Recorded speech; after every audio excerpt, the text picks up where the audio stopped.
भाजपच्या वतीनं फोंडशिरस इथं संजय राऊत यांचा जोडे मारून नोंदवला तीव्र निषेध. माळशिरस विधानसभा मतदारसंघाचे लोकप्रिय दमदार आरोग्यदूत माजी आमदार रामभाऊ सातपुते यांच्या मार्गदर्शनाखाली महाराष्ट्र राज्याचे ग्रामविकास मंत्री तथा सोलापूर जिल्ह्याचे पालकमंत्री जयकुमार गोरे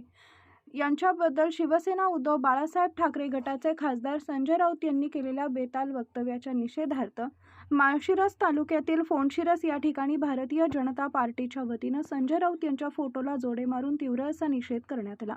याप्रसंगी ओबीसीचे मंडल अध्यक्ष सुनील गोरे, हरिदास पाटील, सरपंच पोपट बोराटे, उपसरपंच दादा रणदिवे, माजी उपसरपंच उमाजी बोडरे, सावता बोराटे, चंद्रकांत वाघमोडे, सुनील विष्णू वाघमोडे, विशेष कार्यकारी अधिकारी मनोज जाधव, चिटणीस सरचिटणीस तेजस गोरे, कार्यकारिणी सदस्य संजय पाटील, राष्ट्रवादी नेते दादासाहेब ढवळे, तेजस धनाजी गोरे, दादा शेंडे, वैभव रणदिवे, भीमराव बोडरे, मनोज राऊत, बाबूराव गोरे, धनंजय गोरे, सुनील बलभीम गोरे, शरद रणदिवे, गणेश शिंदे यांच्यासह कार्यकर्ते पदाधिकारी उपस्थित होते.